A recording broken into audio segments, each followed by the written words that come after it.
The message from Ambassador Lisa Miller reached Earth 3 days after the incident at Kepler Station. The Quantum Communication Array delivered her report directly to the office of Admiral Kate Sullivan at the Terran Defense Command headquarters in Geneva. Kate was a tough woman who had spent 30 years in Earth's military, rising through the ranks by being smarter and more determined than everyone around her. Kate read the report twice before calling an emergency meeting of the Defense Council. The words on the screen made her hands shake with anger. She had seen many terrible things during her career, but reading about what happened to 8-year-old Jake Miller filled her with a cold rage that burned like ice in her veins. Within 2 hours, every important military leader on Earth sat around the conference table in the secure meeting room deep underground. General Paul Wright commanded the ground forces while Admiral Chen Yu ran the Space Navy. Dr. Ben Carter joined them as the leading expert on child psychology and trauma. These people had planned defenses against alien invasions and coordinated responses to natural disasters, but nothing had prepared them for this moment. Kate stood at the head of the table and activated the large screen showing Lisa's full report. Images of Jake before and after the incident filled the room. The before picture showed a happy, curious boy with bright eyes and a big smile. The after picture showed the same child looking scared and broken with tear stains on his cheeks. "Ladies and gentlemen," Kate began in a voice tight with controlled anger, "we have a situation that requires immediate attention. A human child has been tortured by aliens on what was supposed to be a peaceful diplomatic mission." Dr. Carter leaned forward and spoke in his calm professional voice. "I have reviewed the psychological evaluation of young Jake Miller. What he experienced constitutes severe emotional trauma by any medical standard. The deliberate isolation, verbal abuse, and denial of basic needs would be considered torture under Earth law." General Wright slammed his fist on the table. "Those gray-skinned bastards hurt a kid, a human kid. That breaks every rule of civilized behavior." Admiral Chen Yu studied the tactical reports on her tablet. The Zeltharian military is not particularly advanced. Their fleet consists mainly of older ships with limited defensive capabilities. They rely on intimidation and political alliances rather than actual fighting strength. Kate nodded grimly. "Which brings us to the question of response. The Zeltharians clearly believe they can abuse human citizens without consequences. It is time to show them how wrong they are." Dr. Carter cleared his throat nervously. "Admiral, with respect, the psychological damage to Jake could be made worse by military action. The boy needs therapy and a return to normal life, not a war fought in. His name, Doctor." Kate replied firmly, "That child will never feel safe again until he knows that Earth protects its own. Every human child in the galaxy needs to know that if someone hurts them, there will be consequences." The discussion continued for hours as they reviewed legal precedents and military options. Earth had signed treaties promising to solve disputes through peaceful negotiation, but there were exceptions for protecting human citizens from immediate harm. The Child Protection Protocol had been written years earlier as a theoretical last resort, but nobody expected it would ever be used. President Helen Ross joined the meeting by secure video link from her office in New Geneva. Helen was a former military officer who understood both diplomacy and warfare. She had been elected on promises to keep Earth safe while building good relationships with alien species. "Admiral Sullivan," the president said seriously, "I have read Ambassador Miller's report, and frankly I am sickened by what happened to that little boy. What are our options?" Kate activated a star map showing the Vega system where the Zeltharians lived. Madam President, we can deploy the Third Fleet to Zeltharian space within 1 week. Officially, this would be a protective mission to ensure the safety of human civilians. Unofficially, it would send a very clear message about the consequences of harming our people. How many ships are we talking about? President Ross asked. 47 warships, including 3 heavy cruisers and the flagship Defender, Kate replied. More than enough to handle anything the Zeltharians can throw at us. General Wright added his support. Madam President, we have been building our military capabilities in secret for decades. Most alien species think we are peaceful farmers who barely have enough ships to defend our own system. It is time to show them what Earth can really do when pushed. President Ross considered the options carefully. Starting a war over one incident seemed extreme, but allowing aliens to abuse human children was completely unacceptable. She thought about her own grandchildren and what she would do if someone hurt them. Admiral Chen, the president said, what would be the likely casualties from this operation?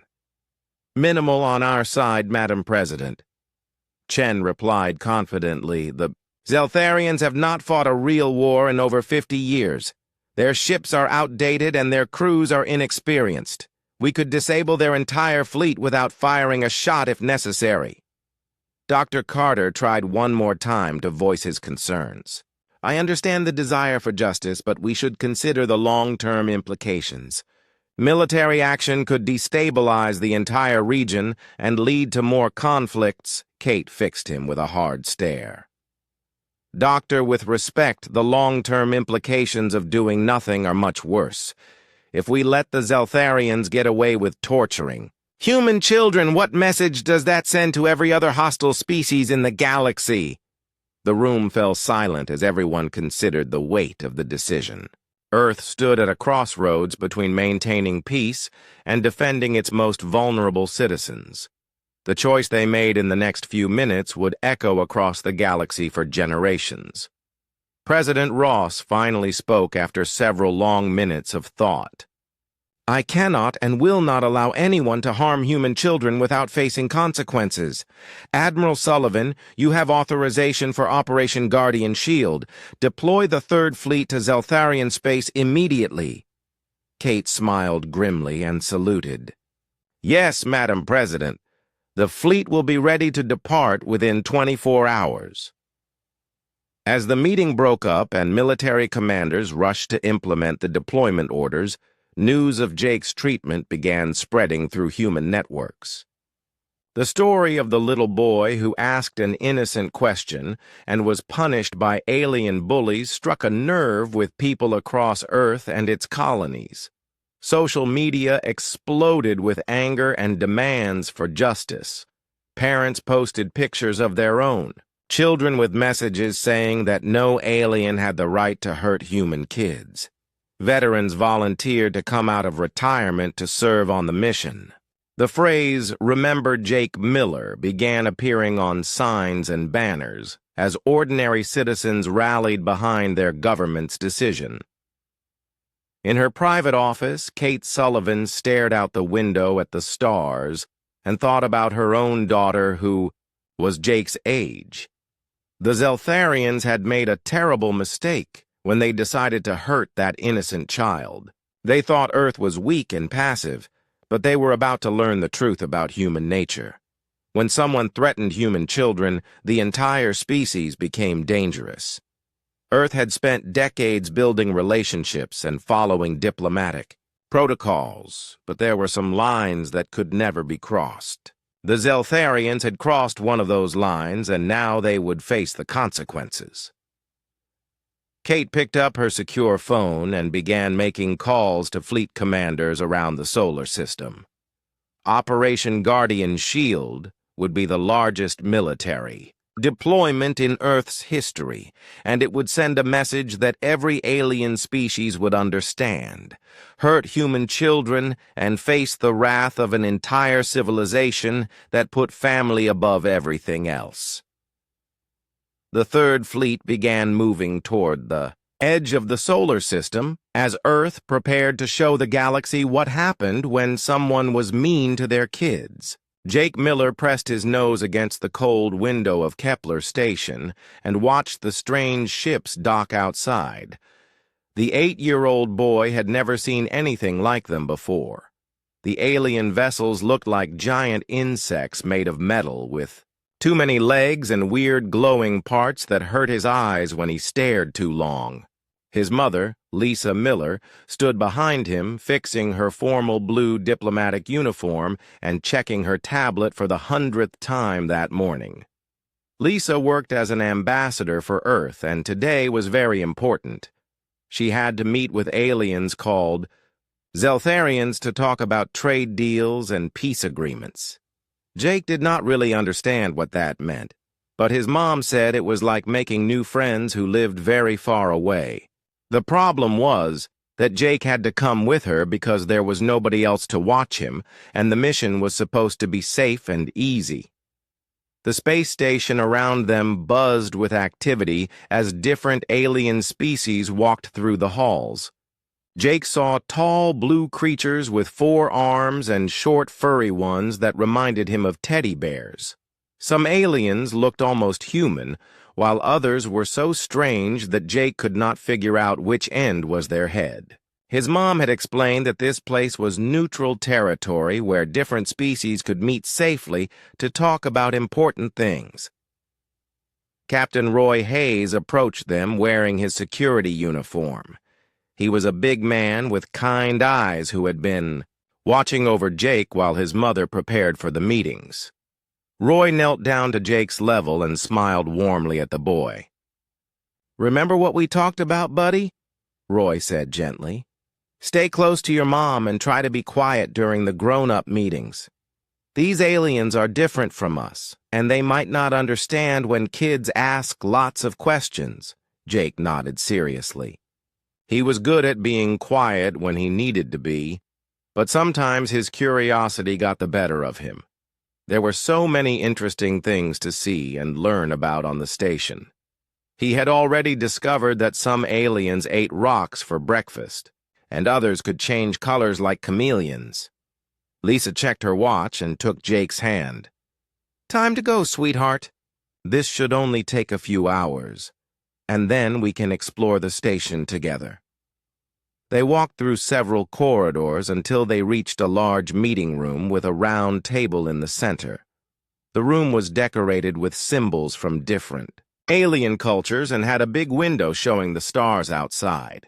Jake thought it looked like something from his favorite science fiction movies. The Zeltharian delegation was already waiting when they arrived. Jake stared at them with wide eyes. The Zeltharians were tall and thin, with gray skin that looked like old leather. Their heads were longer than human heads, and they had small black eyes that never seemed to blink. They wore dark robes with metal decorations that clinked when they moved. The leader sat at the head of the table, and Jake could tell he was important because his robe had more shiny things on it than the others. Prime Minister Korthax looked at Lisa with what might have been respect, but when his eyes fell on Jake, his expression changed to something cold and unfriendly. He spoke in a voice that sounded like grinding metal. "Ambassador Miller, we did not expect you to bring offspring to these proceedings. Young creatures should not be present during important adult discussions." Lisa smiled politely, but Jake could see tension in her shoulders. "My son Jake will be very quiet during our meeting. He understands the importance of today's negotiations. The presence of immature beings shows lack of proper planning," Korthax replied sharply. "However, we shall proceed despite this irregularity." Jake sat in a chair next to his mother and tried to be as quiet as a mouse. For the first hour, he did well listening to the adults talk about boring things like shipping routes and mineral rights. But as time went on, he started to get restless. His legs began to swing under his chair, and he started looking around the room for interesting things. The Zeltharian guards stood perfectly still along the walls like statues. Their weapons looked scary, but also fascinating to Jake. He wondered how they worked and whether they made cool sounds when fired. He also noticed that the aliens never smiled or laughed during the entire meeting. Even when his mom made a small joke to lighten the mood, they just stared at her with blank expressions. After another hour, Jake's curiosity finally won. He raised his small hand and spoke in his clearest voice. "Excuse me, sir, but why do your guards have so many buttons on their uniforms?" The room went completely silent. Prime Minister Korthax turned his cold black eyes toward Jake, and his expression became even more unfriendly than before. Several other Zeltharians made hissing sounds that might have been their version of gasping. "The offspring speaks without permission," Korthax said in a voice full of disgust. "This shows the inferior breeding practices of humans." Lisa's face went red, but she kept her diplomatic composure. "I apologize, Prime Minister. Jake is naturally curious about other cultures. Perhaps we could take a short break." "No," Korthax stood up abruptly. "This interruption demonstrates exactly why immature beings have no place in civilized society. The offspring will be removed immediately." Before Lisa could protest, two Zeltharian guards moved toward Jake. The boy looked up at them with confusion and growing fear. These aliens were much bigger than him, and their faces showed no kindness at all. "Wait," Lisa started to say, but Korthax held up a hand to stop her. "The offspring has disrupted these proceedings with inappropriate behavior. It will be contained until we complete our business. This is how proper discipline functions." The guards grabbed Jake's arms roughly and pulled him from his chair. The boy cried out in surprise and fear as they dragged him toward a door at the back of the room. Lisa jumped up to follow, but more guards blocked her path. "You cannot take my son," Lisa said firmly. "He is under diplomatic protection. The offspring will not be harmed, but it will learn proper respect," Korthax replied coldly. "We will continue our discussions without further interruptions. Jake found himself pushed into a small gray room with no windows and only one chair. The door closed behind him with a loud click, and he heard the sound of locks engaging. The room was cold and empty and smelled like cleaning chemicals. There was no food or water and nothing to keep him busy. Hours passed slowly as Jake sat alone in the room. He could hear muffled voices from the meeting room, but could not make out words. Sometimes guards would open the door to check on him, but they never spoke. When Jake asked for water or to use the bathroom, they ignored him completely. The aliens said mean things about him and his mother. They called humans weak and stupid. They said Jake was worthless because he asked questions instead of staying silent like a good child should. Each cruel word made the scared little boy feel smaller and more alone. When the meeting finally ended, Lisa rushed to find her son. She found Jake curled up in the corner of the room, crying quietly. His face was red and his clothes were wrinkled from sitting on the hard floor for so long. "Oh, sweetheart."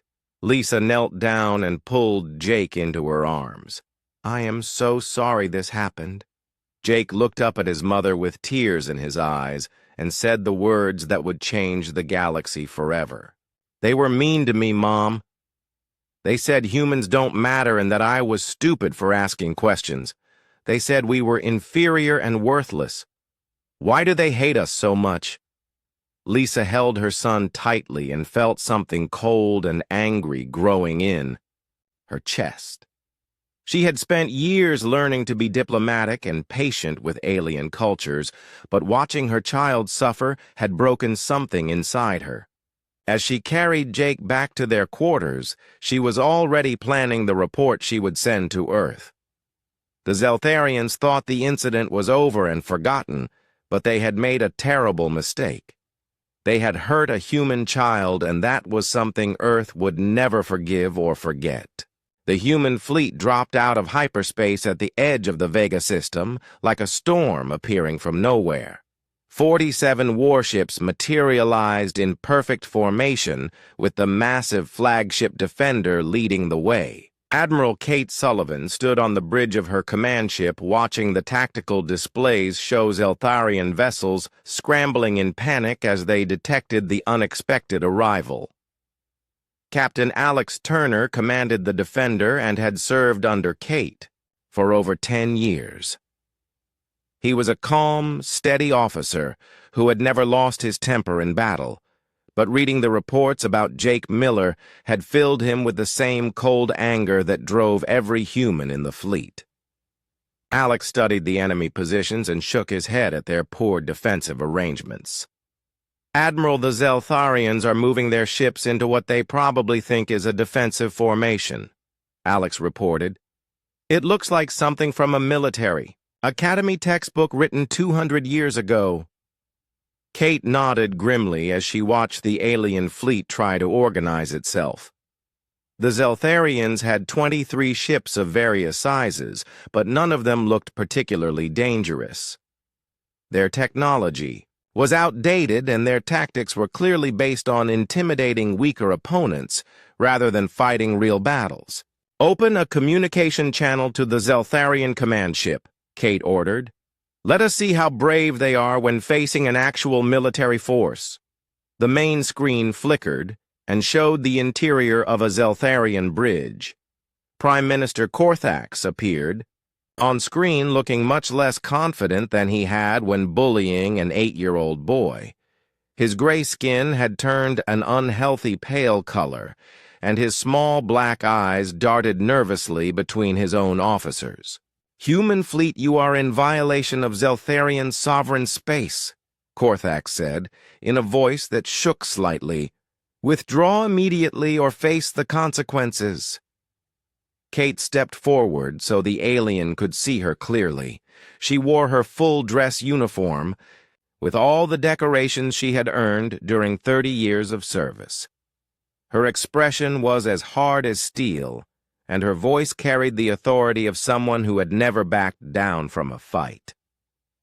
"Prime Minister Korthax, I am Admiral Kate Sullivan of the Terran Defense Force. You and your people have committed an act of war against Earth by torturing one of our children." The offspring was disciplined for disrupting important negotiations. Korthax replied, but his voice lacked conviction. "No permanent harm was done.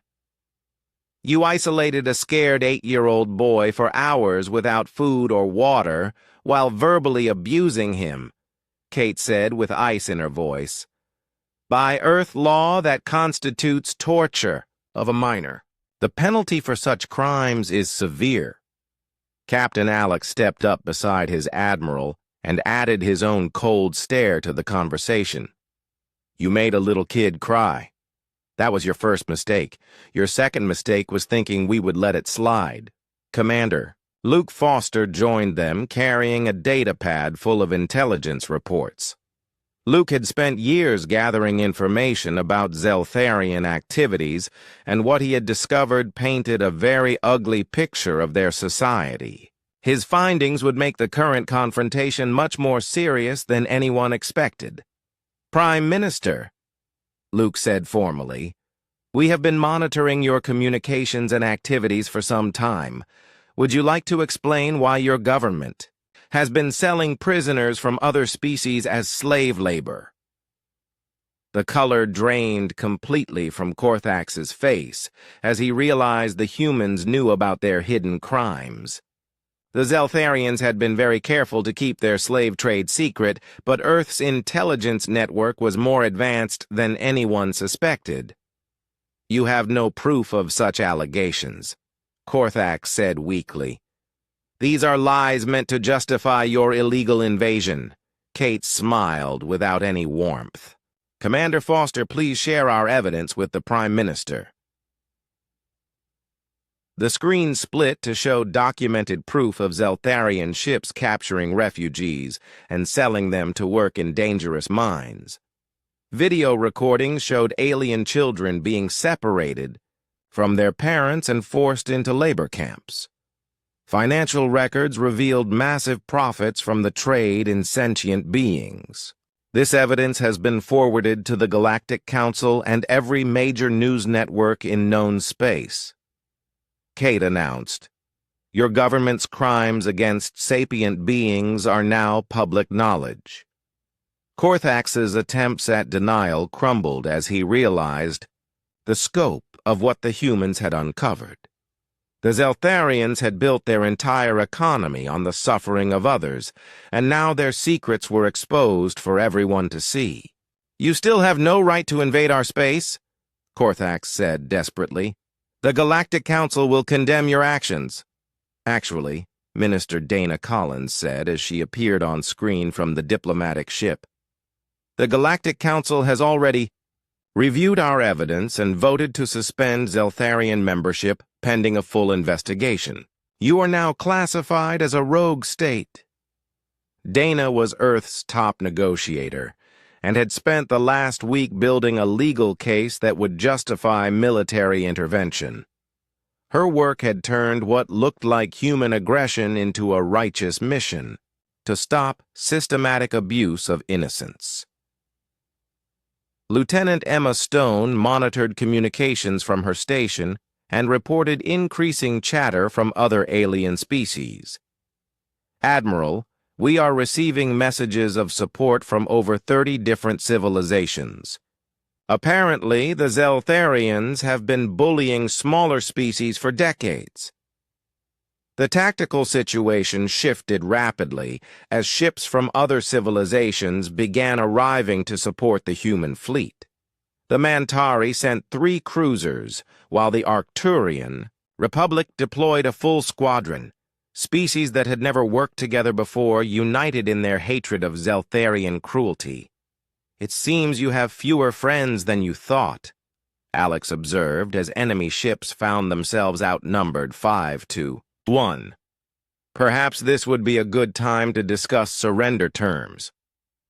Korthax looked around his bridge at officers who could no longer meet his eyes. The proud Zeltharian military that had terrorized smaller species for generations suddenly faced opponents who were not afraid of them. Worse yet, their own people were beginning to question the leadership that had brought this disaster upon them. "What are your demands?" Korthax asked in defeat. Kate consulted the formal document that had been prepared by Earth's legal experts. The terms were comprehensive and designed to ensure that no child of any species would suffer as Jake Miller had suffered. "First, you will immediately release all prisoners and slaves currently held in your territory. Second, you will pay reparations to every species you have harmed. Third, you will submit to oversight by the Galactic Council to ensure compliance with sapient rights laws, and if we refuse," Korthax asked, though he already knew the answer. Alex gestured toward the massed fleet surrounding the Zeltharian ships. "Then we remove your government and install new leadership that understands basic morality. Your choice." The Zeltharian command ship went silent as Korthax conferred with his advisors. Several other alien vessels were already broadcasting surrender signals as their crews realized the hopelessness of their situation. The mighty Zeltharian Confederacy that had dominated this region of space for centuries was collapsing in a matter of hours. "Admiral Sullivan," came a new voice from one of the smaller Zeltharian ships. "This is Commander Vex of the patrol vessel Swift Wing. My crew and I formally request asylum with the human fleet. We no longer wish to serve a government that tortures children." More Zeltharian ships began breaking away from their formation as crews made the same choice. Years of resentment over their government's cruelty boiled over as ordinary soldiers refused to fight for leaders they despised. Kate watched the enemy fleet disintegrate and felt a grim satisfaction. The Zeltharians had thought they were dealing with weak humans who would accept any abuse rather than fight back. They had learned too late that threatening human children was the one sure way to unite Earth's entire civilization in righteous anger. "Prime Minister," Kate said formally, "you have 1 hour to begin implementing our demands. After that, we will consider your government dissolved and take direct action to protect the innocent beings under your control." The screen went dark as Korthax cut the connection, but monitoring stations quickly detected frantic communications between Zeltharian command centers. Their government was falling apart as military commanders refused orders and civilian leaders demanded immediate surrender. Captain Alex turned to his admiral with a slight smile. "Jake Miller is going to be very surprised when he finds out what happened because someone was mean to him." Kate nodded as she watched liberation begin across the Vega system. That little boy asked an innocent question and got punished for it. Now an entire star system is going to be free because we decided that was unacceptable. The human fleet moved deeper into Zeltharian space to begin the work of freeing slaves and establishing a new order based on protecting the innocent rather than exploiting them. The standoff in the Vega system stretched into its second week as the Zeltharian government desperately tried to rally support from their remaining allies. Prime Minister Korthax sent urgent messages to every species that had ever traded with his people, begging for military assistance against what he called human aggression. The responses he received were not what he expected. The hegemony of Krex had been longtime trading partners with the Zeltharians, but their ambassador sent a cold reply. "We have reviewed the evidence of your crimes against sapient beings. The hegemony cannot support a government that tortures children and enslaves innocents. You are on your own." Similar rejections came from dozens of other civilizations as the full scope of Zeltharian cruelty became public knowledge. Commander Luke Foster had done his job well in documenting years of systematic abuse that most of the galaxy had chosen to ignore. Now that humans were willing to take action, other species found their courage to speak out. On Earth, the story of Jake Miller had become a rallying cry that united the entire planet. News networks played his mother's tearful interview on endless loops as she described finding her son traumatized and alone in that cold, gray room. Social media exploded with images of children holding signs saying, "Nobody hurts our kids," while veterans lined up at recruitment centers to volunteer for the mission. Senator Grace Murphy stood before the World Assembly and delivered a speech that would be remembered for generations. "We have always taught our children to be curious and ask questions. That is how humanity learns and grows. When aliens punish our kids for being human, they attack everything we stand for as a species." The senator's words resonated across Earth's colonies where families worried about their own children's safety in an uncertain galaxy. Parents who had never supported military action before now demanded that their government show aliens the consequences of threatening human young. Major Pete Barnes commanded the ground forces that had been deployed to liberate the slave camps on Zeltharian worlds. What his soldiers found there sickened even hardened veterans who thought they had seen everything. Thousands of beings from dozens of species were trapped in terrible conditions, working dangerous jobs for no pay, while their children were taken away to be raised as property. "Admiral Sullivan, you need to see this," Pete reported from the surface of Vega Prime. "We found records showing that the Zeltharians have been doing this for over 200 years. The scale of suffering here is beyond anything we imagined." Kate reviewed the evidence from her command ship and felt her anger grow. Even colder, the Zeltharians had not just been casually cruel to Jake Miller, but were part of a systematic culture of abuse that went back generations. Every child who had ever been separated from their parents, every prisoner who had died in the mines was on their hands. Major? How many prisoners are we looking at? Kate asked grimly. At least 50,000 on this world alone, Admiral. There are 6 more planets with similar facilities. We estimate over 500,000 beings are being held in various forms of slavery throughout Zeltharian space. The numbers were staggering, but what made it worse was how organized and deliberate the system appeared. The Zeltharians had built an entire civilization on the suffering of others, and had convinced themselves it was normal and acceptable behavior. Ambassador Carlos Rivera arrived from the Galactic Council, hoping to mediate the crisis before it spread further.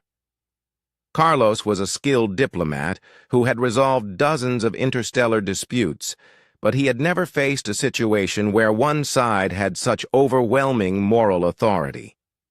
Admiral Sullivan, the Galactic Council, appreciates Earth's commitment to sapient rights, but we must find a peaceful solution to this crisis, Carlos said during their first meeting. Military occupation of an entire star system sets a dangerous precedent. Kate fixed him with a hard stare. Ambassador, the dangerous precedent was set when the galaxy allowed systematic torture and slavery to continue for 2 centuries. We are simply correcting a mistake that should have been addressed long ago. But surely there must be some room for negotiation. Carlos insisted. The Zeltharian government has agreed to release all prisoners and pay reparations. Perhaps that could be sufficient, Captain Alex Turner spoke up from his position beside the Admiral. With respect, Ambassador, that government tortured an 8-year-old boy for asking a question. They lost the right to negotiate when they decided to hurt a human child. The phrase, "Remember Jake Miller," had spread throughout the human fleet and become something like a battle cry. Every soldier and sailor involved in the operation carried the image of that scared little boy as motivation for their mission. They were not just fighting for territory or resources, but for the principle that innocence deserved protection. Lieutenant Emma Stone monitored communications from across the galaxy and reported a surprising development. Admiral, we are receiving volunteer applications from over 200 different species. Apparently, everyone wants to help free the prisoners. The liberation effort was growing beyond anything Earth had planned as beings from across known space offered ships weapons and soldiers to support the mission. Species that had been enemies for generations were working together, united by their disgust at Zeltharian cruelty. Dr. Ben Carter arrived on the flagship to assess the psychological state of the rescued prisoners. What he found confirmed everyone's worst fears about the long-term effects of systematic abuse. These beings have been broken in ways that will take years to heal, Ben reported to the command staff. Many of them do not even remember their original names or homeworlds. The children are the worst affected, having known nothing but slavery their entire lives. The scope of the trauma made it clear that simply removing the Zeltharian government would not be enough. The entire system would need to be rebuilt from the ground up with extensive support for healing and recovery. Meanwhile, on Kepler Station, Jake Miller was slowly recovering from his own trauma with help from child psychologists and his mother's constant love. The 8-year-old boy had no idea that his innocent complaint about being treated meanly had triggered the largest humanitarian intervention in galactic history. Lisa Miller watched the news reports showing human ships liberating prison camps and felt a mixture of pride and amazement. Her little boy's suffering had not been in vain if it led to freedom for so many others who had endured far worse. "Mom, why are all those ships fighting because of me?" Jake asked during one of their daily walks around the station. Lisa knelt down and took her son's hands gently. "Because, sweetheart, when someone hurts one of our children, they hurt all of us. People across the galaxy decided that what happened to you was wrong, and they wanted to make sure it never happens to anyone else." Jake thought about this for a moment, with the serious expression he got when trying to understand complicated grown-up things. "So they are protecting other kids like me." "Exactly," Lisa said with tears in her eyes. "They want every child in the galaxy to feel safe and know that someone will stand up for them if they are hurt." Back in the Vega system, the final Zeltharian. Holdouts were surrendering as their own people refused to support the old regime. Commander Vex, who had been among the first to defect, was helping coordinate the transition to new leadership that would respect sapient rights. Admiral Sullivan. Vex reported, "The last prison camp has been liberated and all government officials responsible for the slavery system are in custody. The Zeltharian people are requesting Earth protection while we rebuild our society." Kate looked out at the stars and thought about the long road ahead. Liberating the prisoners was only the beginning of a process that would take decades to complete. Building a just society from the ruins of systematic oppression would require patience, wisdom, and continued commitment. "Very well, Commander." Kate replied, "Earth accepts guardianship of the Vega system until such time as you can demonstrate stable democratic government that protects all sapient beings." The Zeltharian crisis was ending, but its effects would reshape the galaxy for generations to come. The message was clear to every civilization that might consider harming human children or anyone else under Earth's protection. Some lines could never be crossed without facing consequences that would echo across the stars. 2 years after the liberation of the Vega system, Jake Miller stood in the main hall of the newly constructed Jake Miller Memorial Foundation headquarters. The building rose from the exact spot where the Zeltharian detention facility had once held scared prisoners and now served as a beacon of hope for children across the galaxy. The 9-year-old boy looked very different from the traumatized child who had cried in his mother's arms after being mistreated by aliens. Therapy and time had healed most of his psychological wounds, though he still sometimes had nightmares about gray rooms and cruel voices. What had changed most was his understanding of what his experience had meant to others. "Mom, do I really have to give another speech?" Jake asked as he tugged at his formal clothes. "I just want to play with the other kids." Lisa Miller smiled at her son with immense pride. She now served as the first human protector general of the Vega system and oversaw the massive rebuilding effort that had transformed the region. Her diplomatic skills had proven invaluable in helping former slaves adjust to freedom while establishing new governments based on protecting the innocent. "Just a short speech, sweetheart," Lisa replied gently. "These children have come from all over the galaxy to see you. They need to know that someone cares about what happens to them." The Foundations. Main Hall was filled with young beings from dozens of different species. Some were former slaves who had been rescued from Zeltharian prison camps, while others were refugees from conflicts in distant regions. All of them had one thing in common, which was knowing that Earth would protect them no matter what. Admiral Kate Sullivan entered the hall wearing her dress uniform with new decorations recognizing her role in the liberation. She had become a legend throughout human space as the Iron Mother, who would destroy entire governments to protect one scared child. Her presence at Foundation events always drew massive crowds of supporters.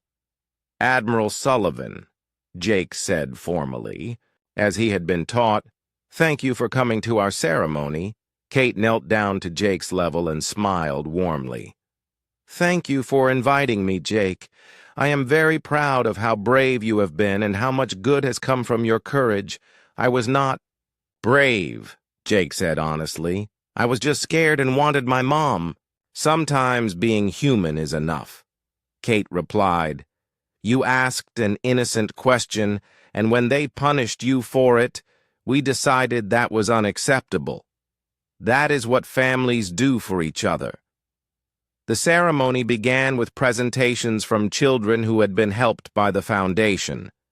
A young Arcturian girl named Zara spoke about being separated from her parents in a refugee camp before Earth social workers reunited her family. A Mantari boy called Kef described how human teachers had helped him learn to read after years of forced labor. Each story reinforced the same message, which was that no child deserved to suffer simply because they were different or weak or in the wrong place at the wrong time. The Foundation had become more than just a memorial to one incident, but a symbol of the galaxy's commitment to protecting its most vulnerable citizens. Captain Alex Turner commanded the permanent Guardian fleet that patrolled the Vega system, ensuring that the new democratic governments remained stable and just. His ships bore the motto, "Never Again," as a reminder of what happened when civilized beings allowed cruelty to flourish unchecked. "The transformation here has been remarkable," Alex reported during the Foundation's annual meeting. "Former slave worlds are now thriving democracies with some of the strongest child protection laws in known space." Dr. Ben Carter had overseen the massive therapy and rehabilitation programs that helped hundreds of thousands of trauma survivors rebuild their lives. The scale of the effort had required resources from across the galaxy, but the results proved that even the worst psychological damage could be healed with patience and care. "We estimate that over 90% of rescued individuals have successfully integrated into free society," Ben announced to thunderous applause. "The children show particular resilience, and many are now serving as advocates for others still in need."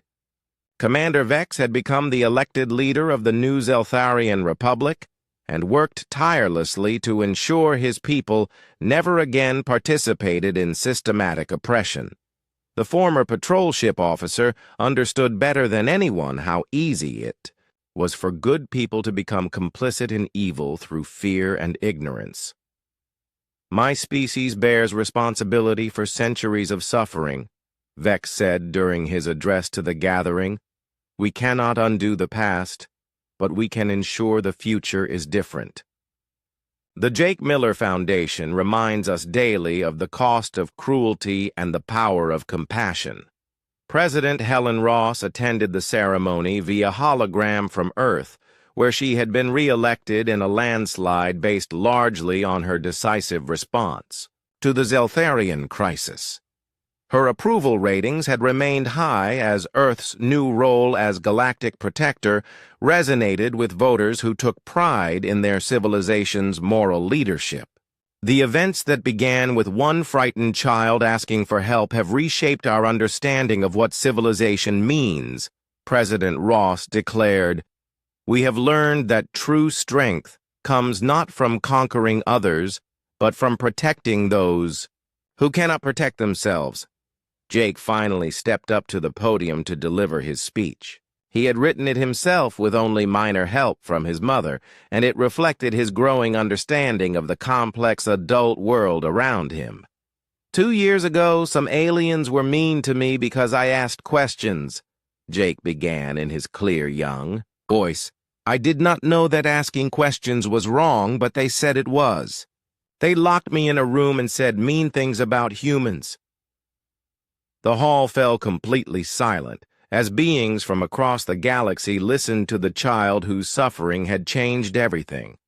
I was scared and sad, but my mom came to get me and told me everything would be okay. Then lots of people decided that being mean to kids was not acceptable. They came with big ships and made the mean aliens stop hurting people. Jake paused and looked out at the audience of children who hung on his every word. Now there is this foundation that helps kids who are scared or hurt or lost. There are new laws that say nobody can be mean to children just because they are different. There are people watching to make sure the rules are followed. The boys. Voice grew stronger as he reached the main point of his speech. I learned that sometimes bad things happen to good people, but that does not mean we have to accept it. When someone is mean to you, it is okay to ask for help. When someone is mean to others, it is okay to stand up for them. That is what families do, and all the good people in the galaxy are part of one big family, Jake concluded with words that would be quoted for generations. I still ask lots of questions because that is how we learn new things. Nobody should ever be punished for being curious or different or young. If anyone tries to hurt you, remember that somewhere in the galaxy there are people who care about you and will come to help. The applause that followed went on for several minutes as beings from dozens of species showed their appreciation for the child who had accidentally triggered a moral revolution. Jake smiled and waved, but he was already thinking about getting back to playing with his new friends from other worlds. After the ceremony, Jake walked through the Foundation's Children's Center, where young beings from across the galaxy played, together without regard for species or background.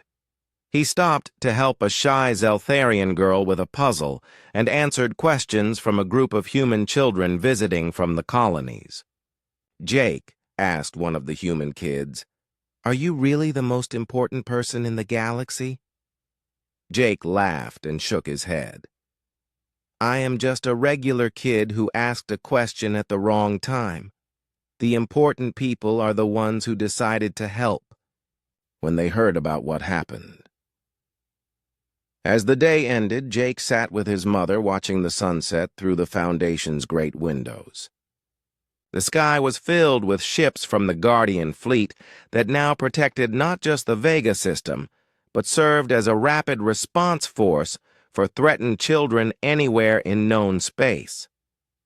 "Are you happy with how everything turned out?" Lisa asked her son. Jake considered the question seriously. "I am sad that I had to be scared for all this good stuff to happen. I wish the mean aliens had just been nice from the beginning. But you are glad the Foundation exists," Lisa prompted.